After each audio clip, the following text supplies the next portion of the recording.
Subscribe कीजिए हमारे channel Balaji competition गुरु को और पाएं लेटेस्ट अपडेट सबसे पहले।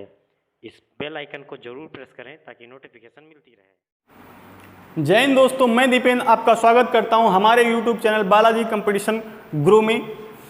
पिछले वीडियो में हमने बात की थी अरबों का सिंध पर आक्रमण और इस वीडियो में हम बात करेंगे यामनी वंश या गजनवी वंश। अगर जो आपने हमारा पिछला वीडियो नहीं देखा है तो उसका लिंक आई बटन में दे दिया गया है। और अब आइए हम लोग स्टार्ट करते हैं। गजनवी वंश या यामनी वंश की स्थापना अल्तगीन ने की थी, जो कि बुखारा के समानी शासक अब्दुल मलिक का दास था। कौन था? बुखारा के समानी शासक अब्दुल मलिक का दास था। तो अल्तगीन के बाद में अगला जो गजनवी वंश का शासक बनता है वो सुबुतगीन बनता है। सुबुतगीन अल्तगीन का दास भी था, साथ साथ में दामाद भी था। इसकी मृत्यु, सुबुतगीन की मृत्यु 997 ईस्वी में हो जाती है। सुबुतगीन के दो पुत्र थे, जिनमें से बड़ा पुत्र था महमूद और छोटा पुत्र था इस्माइल। सुबुतगीन इस्माइल से अत्यधिक लगाव होने के कारण अपनी मृत्यु के पूर्व ही इस्माइल को अपना उत्तराधिकारी घोषित कर देता है। लेकिन सुबुतगीन की मृत्यु के बाद में महमूद इस्माइल की हत्या कर देता है और गद्दी पर कब्जा कर लेता है। महमूद को दुनिया का पहला सुल्तान बोलते हैं। दुनिया का पहला सुल्तान बोलते हैं। ये उपाधि उसने कब धारण की थी? तारीख गुजीदा के अनुसार सिस्तान के राजा खल्फ बिन अहमद को पराजित करने के कारण महमूद ने सुल्तान की उपाधि धारण की थी। अब देखिए, खलीफा अल कादिर ने सिस्तान के राजा को पराजित करने के कारण महमूद को यामीन उद दौला या अमीन उल मिल्लत की उपाधियां प्रदान की थी। यामीन उद दौला का मतलब होता है धर्म का रक्षक, और आमीन उल मिल्लत का होता है अर्थ धर्म का रक्षक, और यामीन उद दौला का अर्थ होता है साम्राज्य का दक्षिणी धुरा। कहा जाता है कि जिस समय अल कादिर ने ये उपाधियां महमूद को दी थी, उसी समय महमूद ने प्रत्येक वर्ष भारत पर आक्रमण करने की कसम खाई थी। महमूद के दरबारी कवि उतवी ने भारत पर महमूद द्वारा किए गए आक्रमणों को जिहाद कहा है, परंतु ऐसा बिल्कुल भी नहीं है, क्योंकि जितना नरसंहार उसने मध्य एशिया में किया उतना ही नरसंहार उसने गंगा में किया।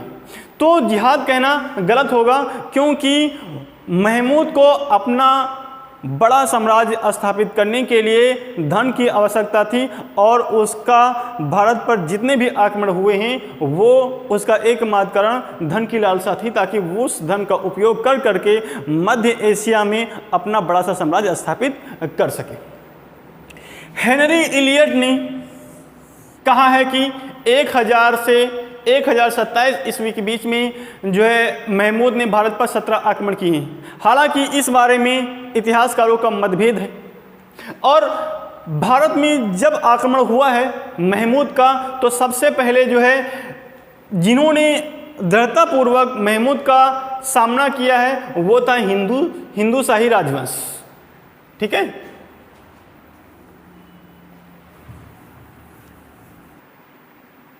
महमूद का सबसे प्रसिद्ध भारतीय आक्रमण था उसका 16वां आक्रमण, और ये 16वां आक्रमण किया गया था 1025 और 26 ईस्वी के आसपास, और ये आक्रमण किया गया था अहिन्यलवाड़ पड़ता कहाँ है? आजकल गुजरात में पड़ता है। अहिन्यलवाड़ के शासक थे राजा भीमदेव। कौन थे?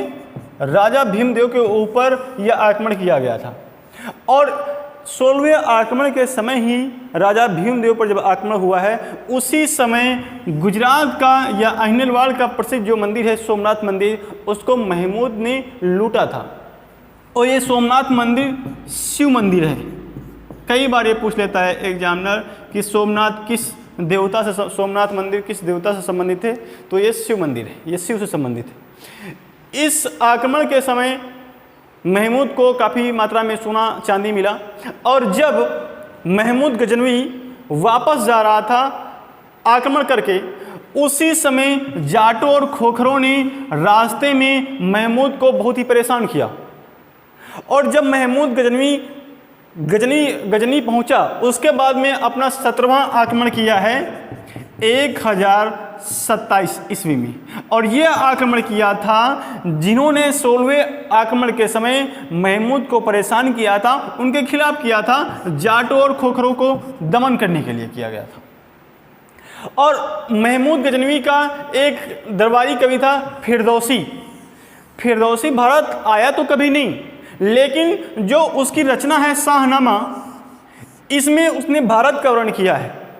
और ये शाहनामा जो रचना है ये फारसी में लिखी गई, और फारसी की सबसे पहली शुरुआत फिरदौसी ने ही अपने ग्रंथ शाहनामा से की थी। महमूद गजनवी का एक और कवि था जिसका नाम था अल-बरूनी। अल-बरूनी को महमूद गजनवी ने 1027 ईस्वी में ख्वारिज़्म के शाह पर जब उसने अटैक किया था तब उसने इसको प्राप्त किया था। महमूद गजनवी के साथ ही अल-बरूनी भारत में आया था, और इसकी रचना है किताबुल हिंद, जो कि अरबी में है। और किताबुल हिंद को ही 11वीं सदी का आईना कहते हैं या दर्पण कहते हैं। ठीक है। महमूद गजनवी की मृत्यु के बाद में उसके 2 पुत्र थे, मसूद और मोहम्मद, जिनमें से महमूद गजनवी ने मसूद को अपना उत्तराधिकारी घोषित किया था।